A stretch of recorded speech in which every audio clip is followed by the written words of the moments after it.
Hi, welcome to webinar series on IoT. My name is Surinder Kumar and I am subject matter expert with FICE Education.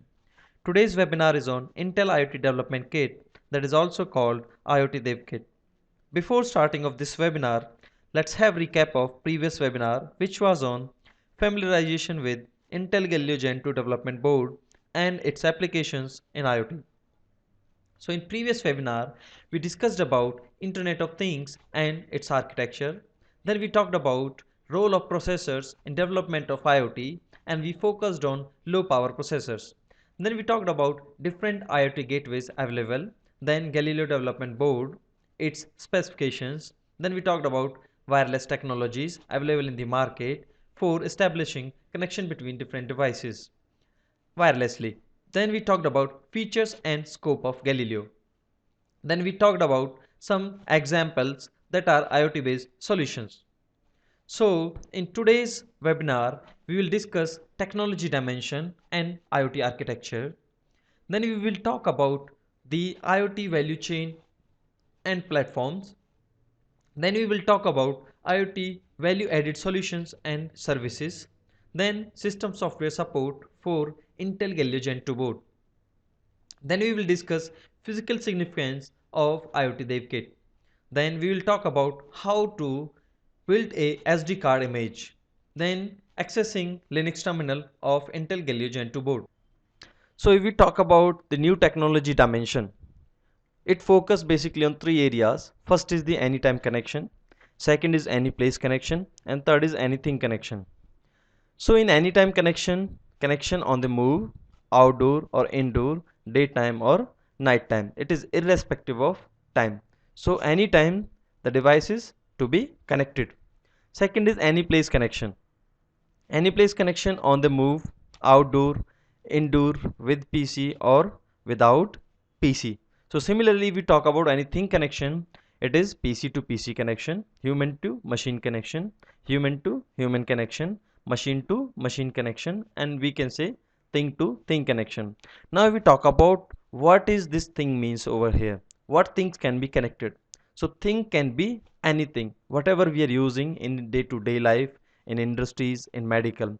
For example, if we talk about things at our home, so thing can be a refrigerator, thing can be a two-wheeler, thing can be a four-wheeler, thing can be a LED, thing can be a air condition.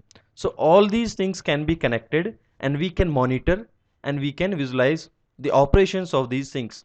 We can monitor the temperature of a air condition, we can monitor temperature inside the refrigerator. Similarly, we can monitor temperature inside the four-wheeler. Similarly, we can talk about the fuel level in two-wheeler, tire pressure, then engine health. So all these things we can monitor. So these things can be connected. So this thing can be anything.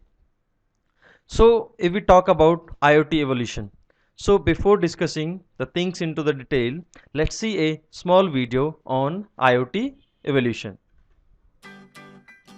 By now, you may have heard the term Internet of Things. Sounds interesting, but what does the Internet of Things actually mean? IoT is an evolution of mobile, home, and embedded applications that are being connected to the Internet, integrating greater compute capabilities and using data analytics to extract meaningful information. Billions of devices will be connected to the Internet, and soon, hundreds of billions of devices. As related devices connect with each other, they can become an intelligent system of systems. And when these intelligent devices and systems of systems share data over the cloud and analyze it, they can transform our businesses, our lives, and our world in countless ways. Whether it's improving medical outcomes, creating better products faster with lower development costs, making shopping more enjoyable, or optimizing energy generation and consumption. Here's an example of the big picture. Imagine an intelligent device such as a smart traffic camera. The camera can monitor the road for congestion, accidents, and weather conditions, and communicate that status to a gateway that combines it with data from other cameras, creating an intelligent citywide traffic system. Now, imagine that intelligent traffic system connected to other citywide transportation systems, which get data from their own intelligent devices, creating an ever larger intelligent system of systems. The really big possibilities come from analyzing the end-to-end data across that system of systems. For example, let's say the city's intelligent traffic system detects massive congestion due to an accident. That insight can be sent to the citywide transportation system, which can analyze the accident's impact on other city systems. Recognizing the accident is near the airport and 2 city schools, it could notify those systems so they can adjust flight and school schedules. It can also analyze and derive optimal routes around the accident and send those instructions to the city's digital signage system to guide drivers around the accident. And that's just one example of the potential benefits that can happen when intelligent devices share insight with other systems, forming ever-expanding systems of systems. So basically the IoT vision is to create opportunities to transform business, people's lives, and the world in countless ways by enabling billions of systems across the globe to share and analyze data over the cloud. So we can say the IoT architecture can be simply represented by 4 categories of interconnected systems: things, gateways, network and cloud, and fourth one is the service creation and solutions layer, as depicted in this image. Now, with extensive expertise spanning all these areas, Intel has a unique perspective on what is required to ensure reliable and secure bidirectional communication among these systems. Now, first is the things. So, things is very important. Today, there are billions of things found in commercial and industrial settings, in the home, and in hands of the mobile users. Already, cars, device sensors, wearables, and mobile phones are connecting directly through broadband, wireless network, and accessing the internet. An IoT solution requires things to either be intelligent so they can filter and manage data locally, or connect to gateways that provides this functionality. Examples, if we talk about the mobile services, we have smartphones, tablets, GPS systems, and wearables. Similarly, we talk about home, then security alarms, energy consumption monitors, lightning switches, and thermostats. Similarly, we talk about industrial. In industries, we have smart buildings, factory automation, energy grids, and fleets.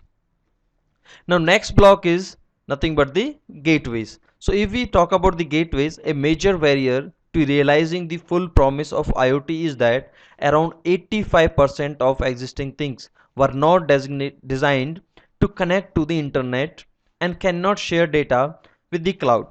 Now, addressing these issues, gateways for mobile, home, and industrial act as intermediaries between legacy things and the cloud, providing the needed connectivity, secure, and manageability. Now, next, if we talk about the network and cloud. So, network and cloud is divided into two. Further, two blocks. One is the network infrastructure, second is the cloud data center infrastructure.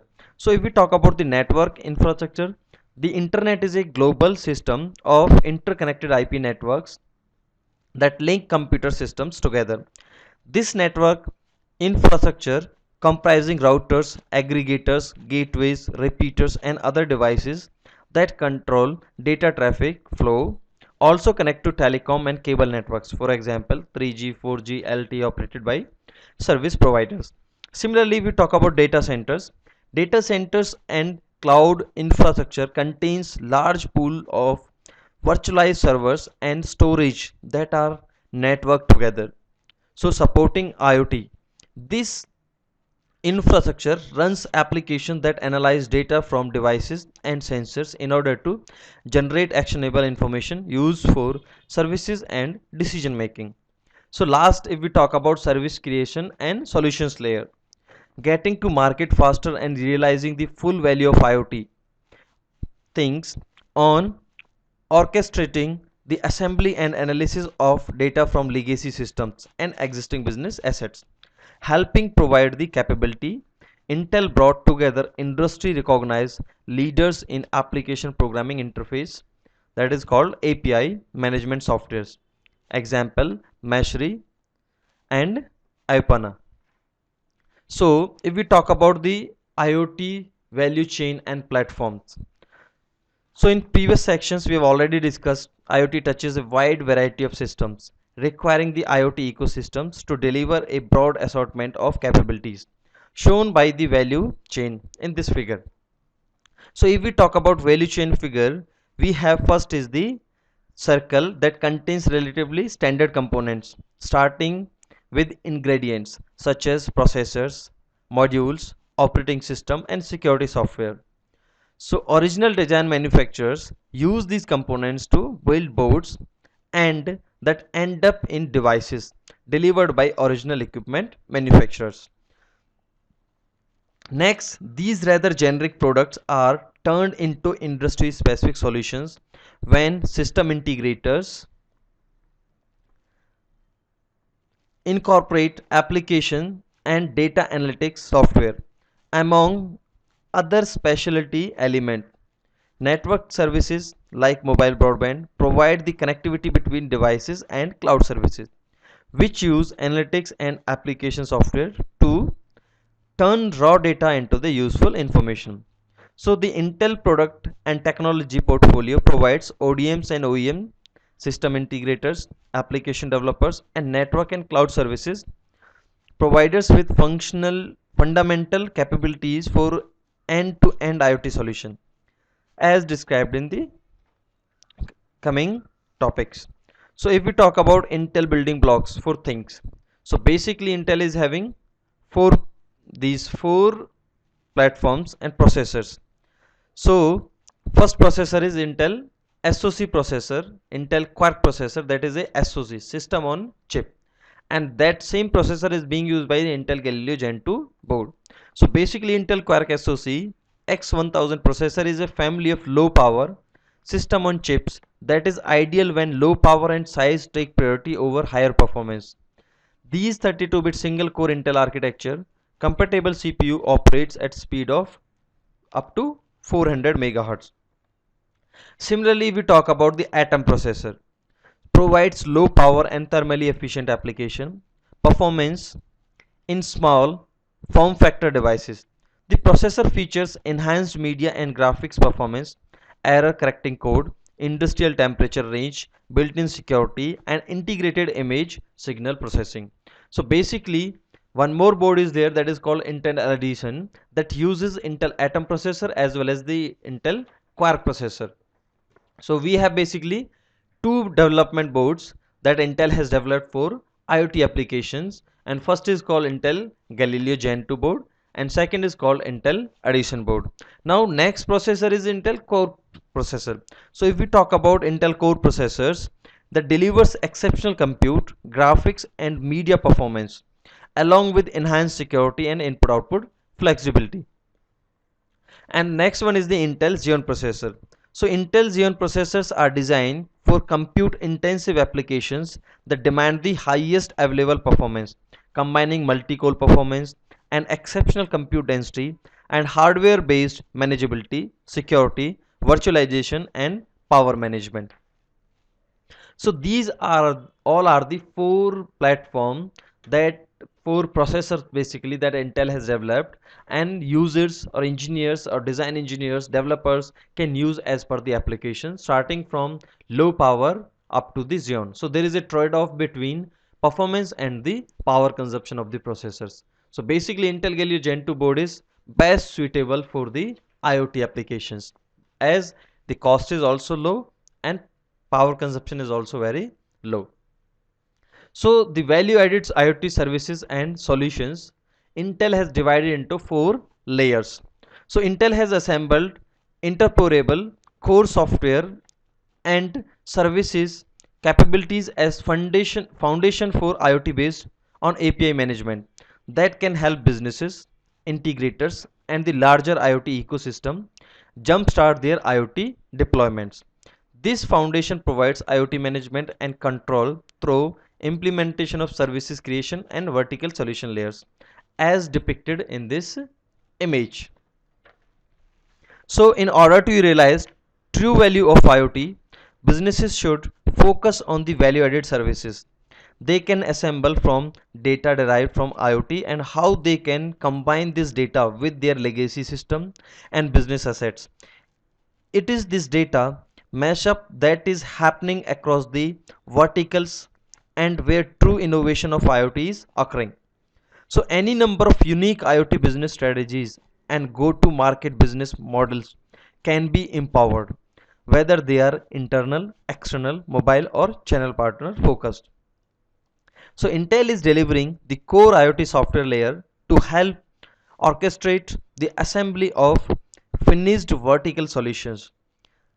This solution layer supports level enabled IoT services and solutions with the following features: secure end-to-end communications from things to cloud, connected and globally scalable end-to-end solutions, remote manageability, interoperability across the platform, then Intel architecture processors, optimized performance, and intelligent data analytics.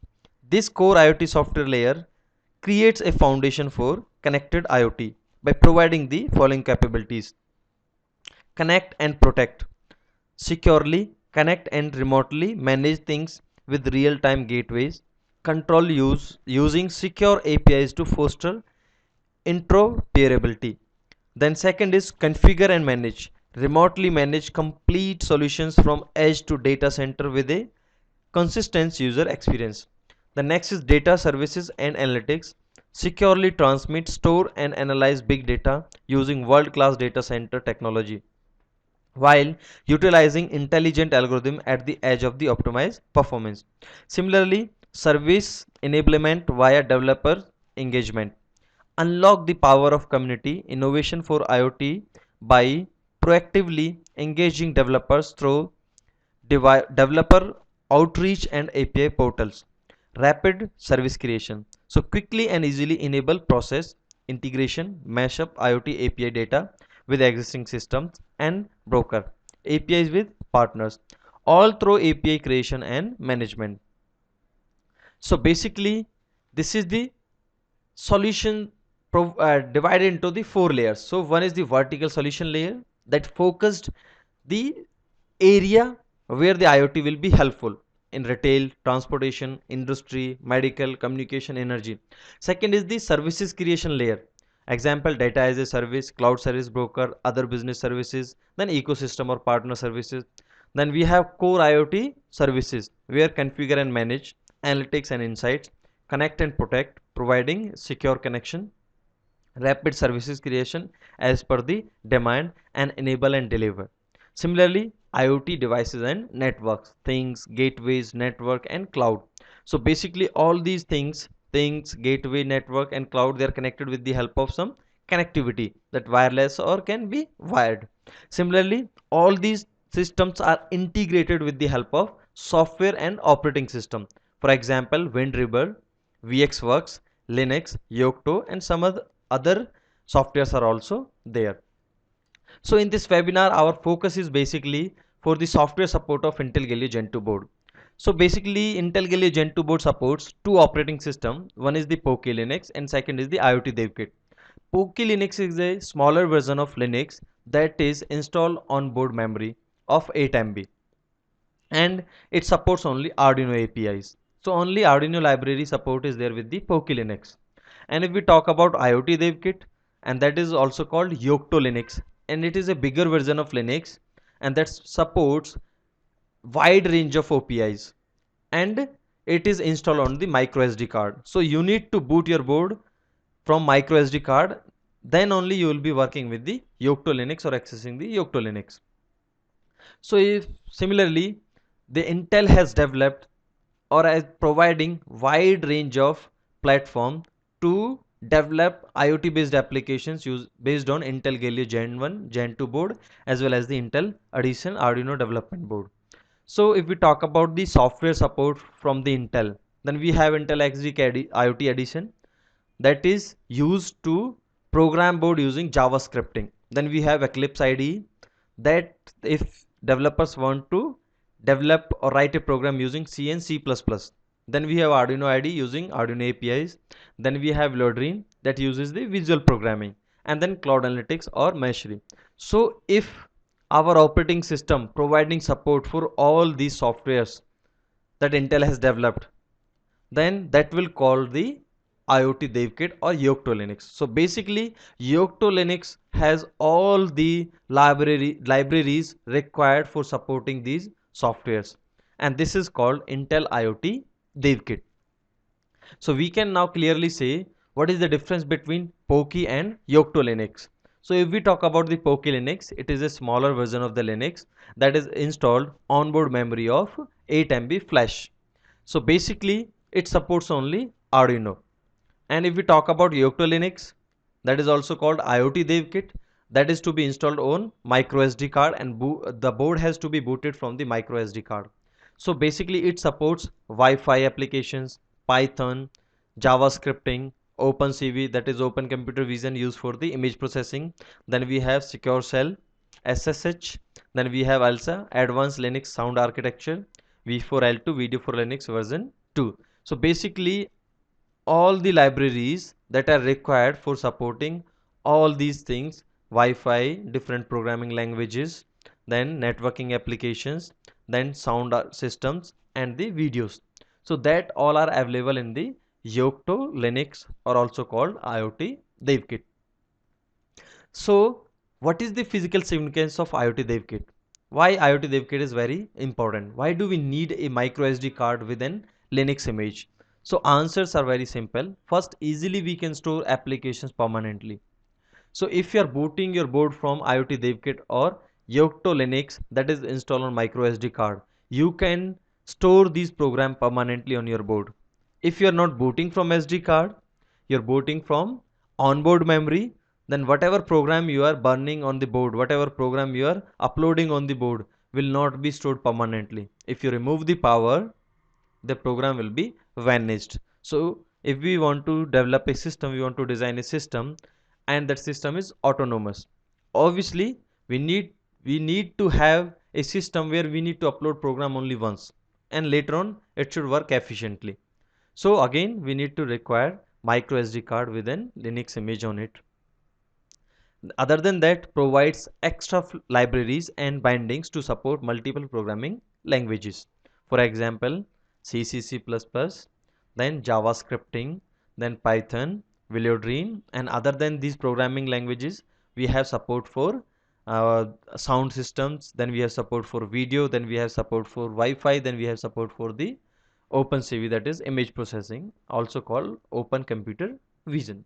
So these all are the benefits or importance of IoT DevKit, we can say. Now how to port IoT DevKit? How we can burn the IoT DevKit on SD card? So we need to have a specific hardware and few softwares. In hardware, obviously we need to have first Intel Galileo Gen 2 board, then a micro SD card and a card reader, then a FTDI cable. Similarly, we talk about software, we need to have Linux Yocto image to be used with micro SD card, then FTDI cable driver, Tera Term or POTI to access Linux terminal, again Intel Arduino Ide for cross-platform development, then Win32 disk imager for building Linux image on micro SD card. Then we will need a 7-zip for extracting files and folders. So this is a small software that used to extract or unzip the files and folders. From where you can get these softwares, these all are the links. First, download Intel Arduino IDE. From the following link you will download a executable file and install on your system. Then Tera Term, again it is a executable file, you need to download it and install it. FTDI Driver, again you need to download a executable file and install it. Then Win32 disk imager, similarly it is also a executable file, you need to download and install it. And 7-zip also. But IoT DevKit, it is the image, it is not the executable file. So what you need to do, you need to download this and extract it, and then make your SD card bootable using this IoT DevKit image, and install that SD card on your board and get your board booted from the SD card. So how we can build DevKit SD card image? These are the 9 steps, one by one, that explain how we can boot the same way. First, download the latest image of IoT DevKit from Intel's website. Extract the zip file of IoT DevKit. Then connect micro SD card to PC using a card reader. Then open Win32 disk imager, select micro SD card image and the image file. Press right button. It will ask for your permission. Say yes.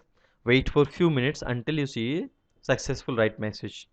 Then press on OK, remove the SD card and install SD card on your board and get your board booted. So this is the process. So now we will see how we can boot the SD card and how we can access the Linux terminal. So what we need to do, we need to have a SD card and a card reader, as I already told you. So I am having one SD card as well as the card reader with me. So I will show you how we can boot it. So first insert the SD card on card reader and connect your card reader through USB to your computer. So I have connected now. So what we need to do, open Win32 disk imager. Yes. Now this F drive is the same thing. So I've already connected this F drive, right? So what you need to do is give the path also. So click on folder, go to desktop, as I have all stored it on the desktop. So this is the IoT DevKit. Here it's not showing any file. So what we need to do, we need to change the format to star.star. So now you can see one is the zip file, another one is the unzipped file. So basically IoT DevKit, this is the unzipped file. We need to select the unzip one, then open. Now you need to click on write. So it will ask for your permission. Are you sure you want to continue? Then you need to say yes. As I have already burned the image onto the SD card, so I will say no and I will reject it. Alright. So now after this thing, what you have to do, wait for a while. For few minutes it will take to burn the SD card image. So I have already burned the image, so I don't have to wait. Remove the SD card and insert your SD card on the board. Then go to device manager.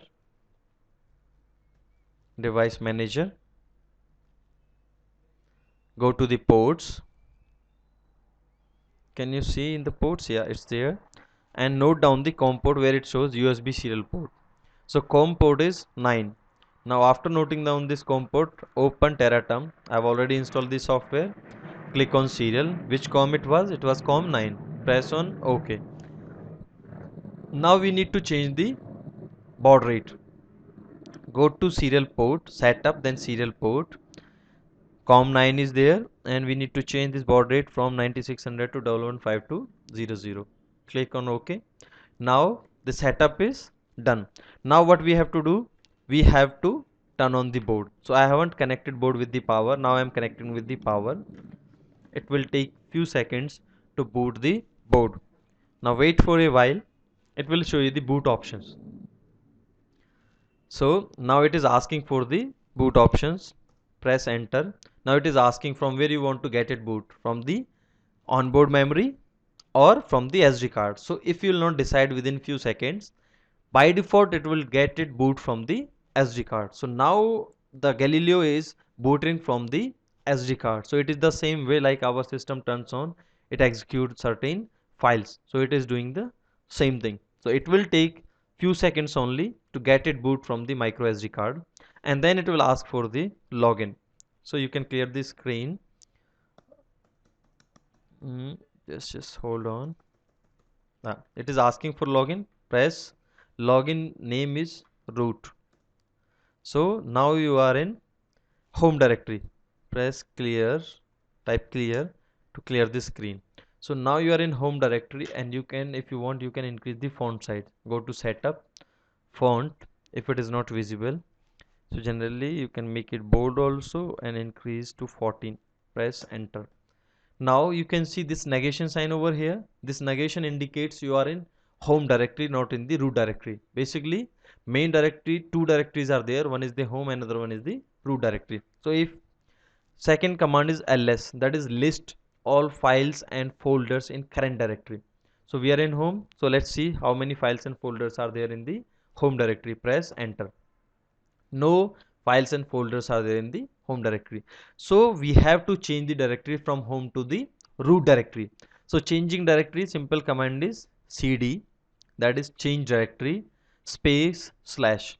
So basically this command cd space slash will take you to the root directory. Whenever you press this command, type this command and press enter, cd space slash enter, it will always take you to the root directory. So we go to the root directory. Now difference between root directory and home directory, that in home directory we'll see the negation sign. In root directory there is no negation sign. So now here we want to see what all files and folders are available in the root directory. So press enter. So these all are the files and folders in the root directory. So basically if we talk about the Galileo, it is having GPIO, general purpose input outputs. So it is a development board, so obviously everything has to be connected and controlled with the help of GPIOs only. Okay, and this is the Linux operating system, and we can access all the GPIOs through Linux also. So basically GPIOs are there in sys directory. This one is the sys directory that contains information about the GPIOs. So what we will do, we will go to the sys directory, sys cd change directory space slash sys, where we want to go, this one. So cd space slash sys. Now whenever you are in root or home, you need to use cd space slash and the name of the directory wherever you want to go, but after that slash is not required.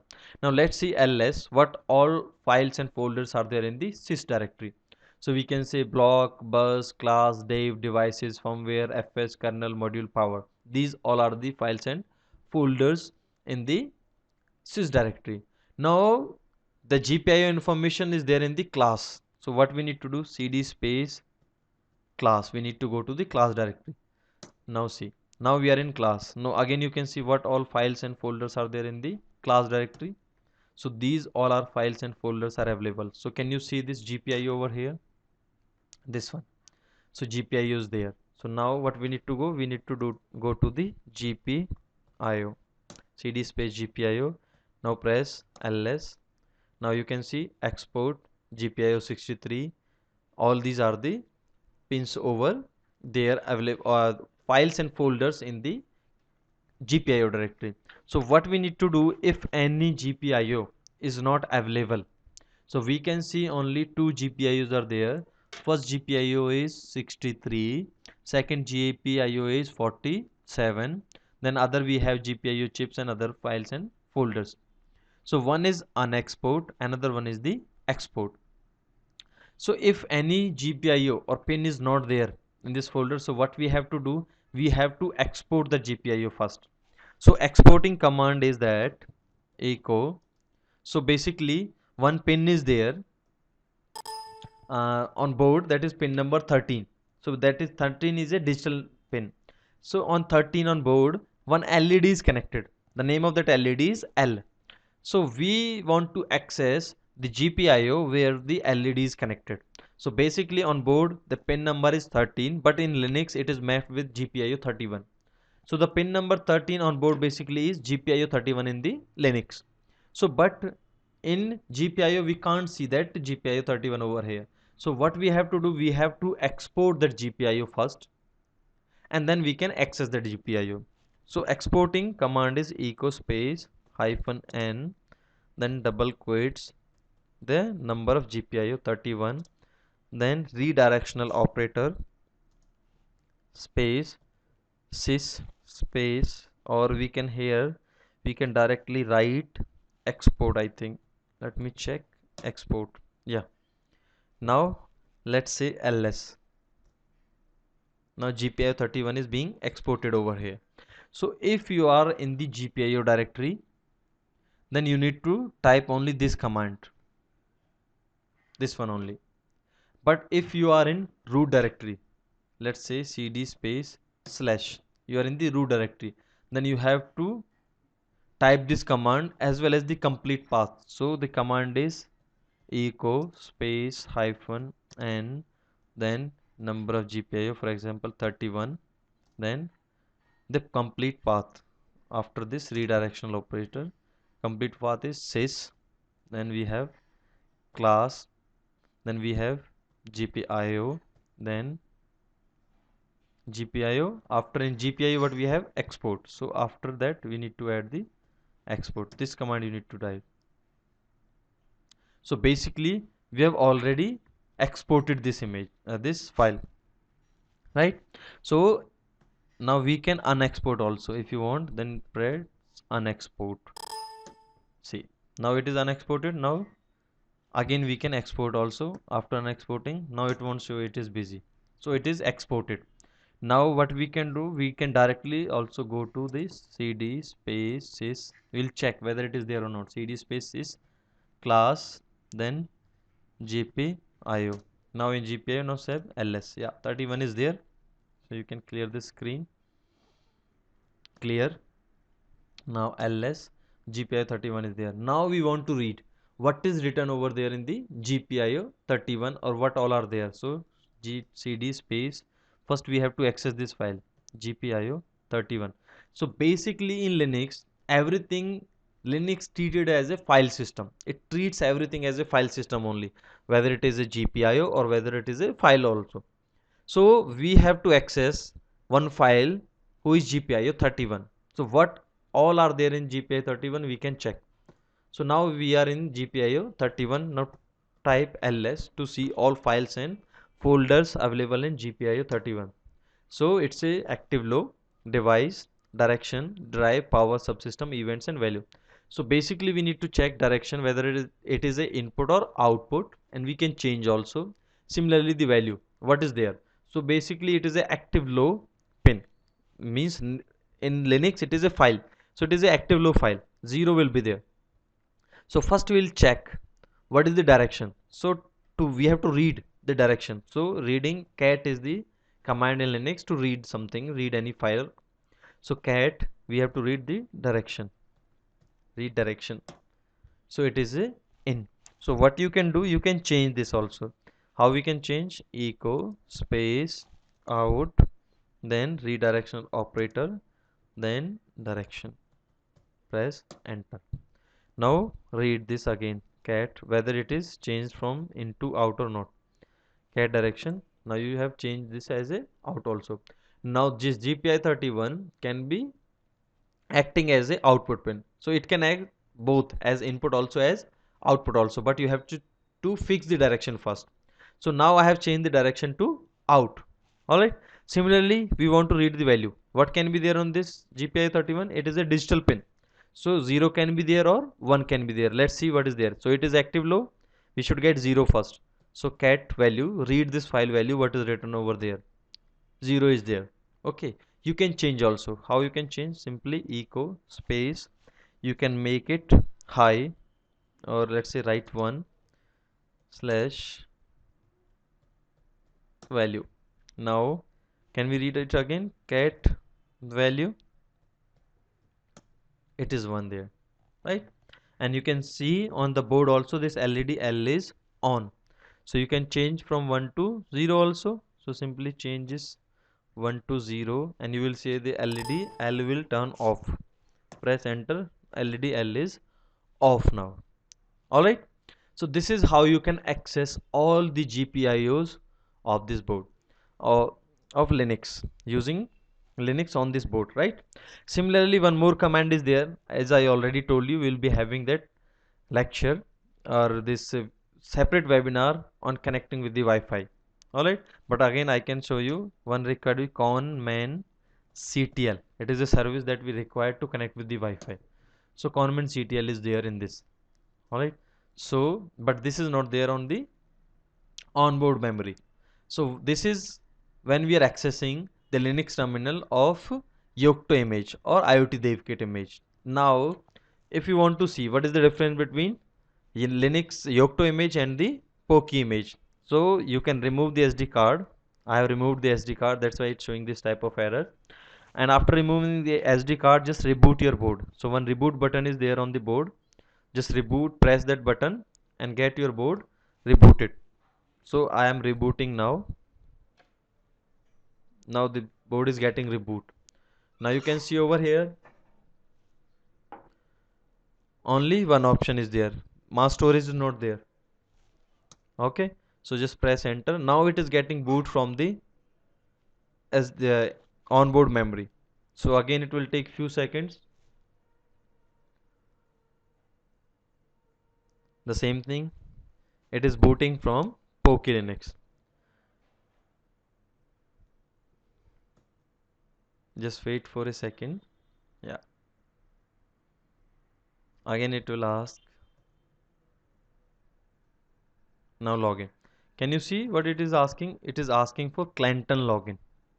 Pokey 9.02. It is a version of Yocto in a project only. So it is asking for login. Again, login is nothing but the root.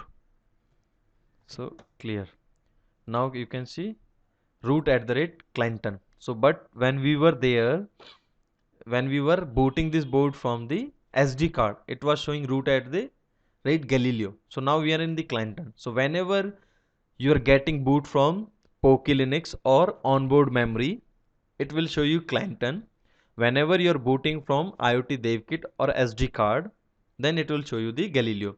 Now again here we are in the home directory. So again you can change cd space slash. You are in the root. See ls, what all are there? Now this one. Now again this is there, class is there, or everything will be there. But you will not get conman.ctl over here. Conman.ctl. So not found. So conman.ctl, this service is not there in the onboard memory or Poky Linux. Alright. So this is the difference between Poky Linux and the Yocto Linux or IoT DevKit. So we have discussed this thing, right? First is this one, install in Galileo Gen 2 board. This is how you need to install the micro SD card, and this is how you need to connect the FTDI cable. So basically this black wire stands for the ground, and there is one ground pin also, an FTDI header. So make sure this black wire is connected to the ground pin. So you have to be very careful while you're connecting the FTDI cable with the board, and other end of the FTDI cable is to be connected with the computer. Alright. So these are the basically references, and you can also visit these links and you can have the support about the Galileo.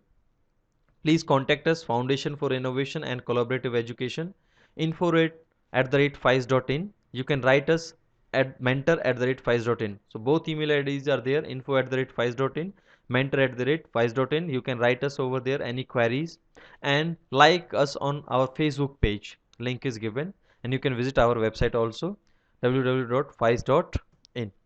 Thank you.